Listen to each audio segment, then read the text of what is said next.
Eidal Model 400 grinder.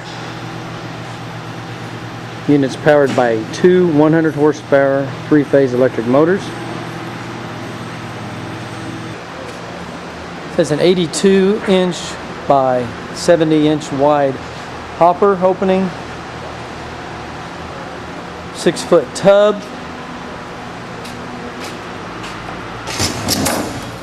Each of the 200 horsepower motors are in on each end. This is a belt drive.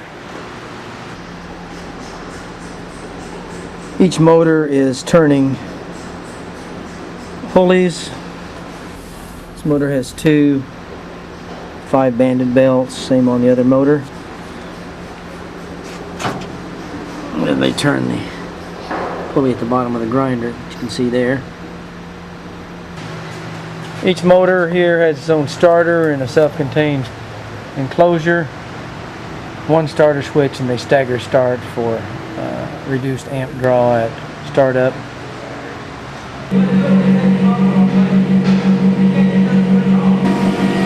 This is the discharge opening, which can be modified for either a conveyor discharge or an auger discharge.